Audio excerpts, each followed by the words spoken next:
You've probably heard the explanation before. Ancient people drank beer and wine instead of water, because water back then was too dangerous to touch. It's a genuinely satisfying story. Clean, clever, and it makes ancient humans sound impressively resourceful.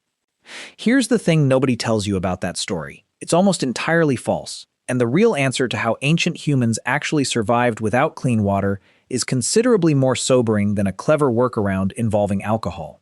So let's actually answer the question properly. How did ancient humans survive without clean water, if the popular explanation turns out to be a myth? Let that sink in for a second, because the honest answer isn't really a story about a solution at all. It's a story about an enormous, ongoing problem that mostly wasn't solved for a very long time. Let's start with the myth, because it's worth understanding exactly why it's wrong.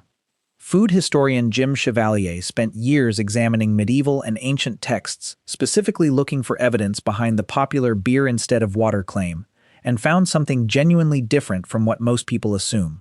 Historical records from across the ancient and medieval world contain plentiful, casual, unremarkable mentions of people simply drinking water, from wells, rivers, springs, and rainwater collection, without any accompanying suggestion that doing so was dangerous or unusual. A 10th century Saxon text records a young man being asked what he drinks, and answering plainly, beer if he has it, water if he doesn't, a completely ordinary statement showing genuine comfort with both options rather than active avoidance of one. Historians studying this question broadly agree that beer and wine were consumed widely, but largely for reasons of taste, nutrition, and social status, not because water was considered a serious threat. If ancient societies genuinely understood water to be dangerous, historians would expect to find explicit warnings against it scattered throughout the historical record. They don't. What they find instead is water treated as an entirely ordinary, unremarkable part of daily life. Precisely the kind of thing so mundane nobody thought it worth writing about. So if ancient people weren't cleverly avoiding water through beer, what were they actually doing? And more importantly, were they actually succeeding? Here's the part of this story that should genuinely change how you think about it. The honest, uncomfortable answer is that ancient humans mostly weren't succeeding, not in any complete sense. Waterborne illness was a genuine, persistent, often devastating cause of death across essentially the entire span of human history, right up until shockingly recently. Diseases like dysentery, cholera, and typhoid, all spread primarily through contaminated water, killed enormous numbers of people throughout ancient and medieval history, and continued doing so at massive scale well into the modern era. The specific biological cause of these illnesses, microscopic pathogens invisible to the naked eye, wasn't understood by anyone until the work of scientists like Louis Pasteur and Robert Koch in the second half of the 19th century, developing what we now call germ theory. Before that point, nobody, anywhere, genuinely understood why some water made people sick and other water didn't. There was no working concept of bacteria, no framework for contamination at the microscopic level, nothing resembling the understanding you have simply by reading this sentence right now.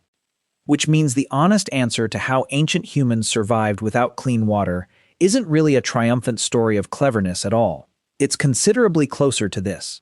Many of them didn't survive it.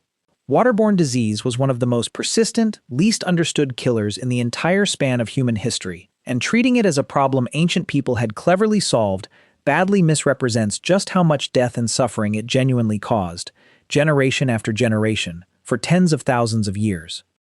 That said, it would be equally dishonest to suggest ancient humans had absolutely no working strategies at all, because some real, if incomplete and often unconscious practices genuinely did help. The most consistent one was simple geography. Nearly every major ancient civilization settled directly beside a reliable freshwater source, and this wasn't accidental. The Egyptians built their civilization along the Nile. The Mesopotamians settled between the Tigris and Euphrates, the name Mesopotamia itself literally meaning the land between rivers. The Romans had the Tiber. Access to a consistent, substantial water source was one of the single most important factors determining where a civilization could realistically take root at all.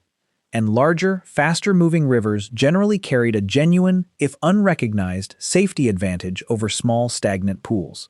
Moving water is naturally exposed to more oxygen, more sunlight, and considerably more dilution than water sitting still in a shallow, sun-warmed puddle, all factors that meaningfully reduce concentrations of many disease-causing organisms, even though nobody drawing water from the Nile or the Tigris had any conscious understanding of exactly why the flowing river felt safer than the stagnant pond nearby. It was observed empirically, generation after generation, without ever being explained. There's also a genuine, if partial, benefit tied to fire, even though it wasn't originally understood as a purification method at all. Boiling water for cooking, for tea, for broths and stews was extremely common across ancient cultures, primarily for reasons of taste, food preparation, and simple practicality rather than any conscious effort to kill invisible pathogens. But the effect was real regardless of the reasoning behind it. Heat sufficient to cook food is also sufficient to kill the overwhelming majority of dangerous waterborne organisms, which means a considerable amount of ancient water consumption, filtered unknowingly through cooking and food preparation, carried a genuine accidental safety benefit that had nothing to do with any deliberate purification strategy. Natural filtration played a role too, again largely by accident rather than design. Water drawn from a properly dug well, passing down through multiple layers of sand, gravel, and soil before collecting underground, undergoes genuine physical filtration in the process. And archaeological evidence shows ancient societies across multiple regions dug wells specifically because water drawn this way consistently tasted and behaved better than water taken directly from an exposed, unfiltered surface source. They didn't understand the mechanism. They understood the observed result. Well water was reliably preferable, and that simple, repeated observation was more than enough reason to keep doing it, generation after generation.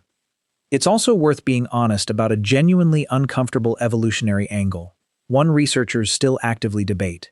Some scientists studying historical disease patterns have proposed that populations living for many generations alongside a specific, consistent local water source may have developed some degree of increased tolerance to the specific regional pathogens present in that particular water. Essentially, an accumulated, generational familiarity that offered partial resistance without ever fully eliminating risk. This remains a genuinely contested area of research, and it's important not to overstate it. It absolutely does not mean ancient immune systems had somehow neutralized the danger. Waterborne disease continued killing people in these same populations throughout history regardless.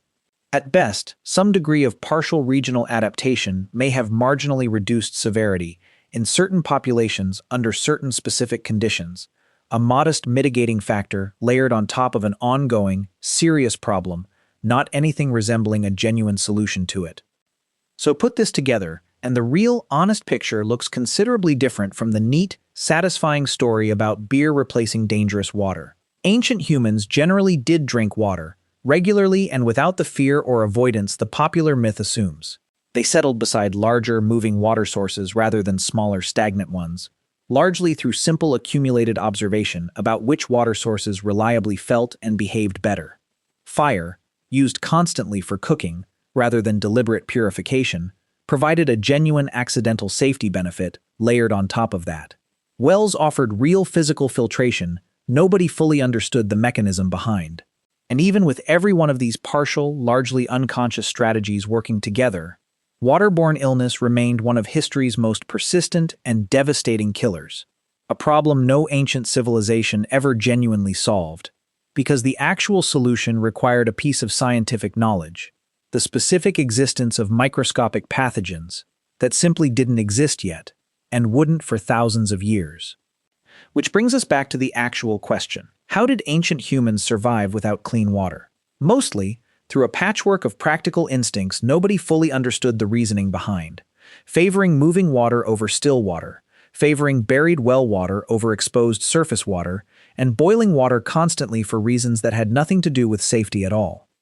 And even with every one of those partial, accidental advantages working together, an enormous number of people across the entire span of human history simply didn't survive it.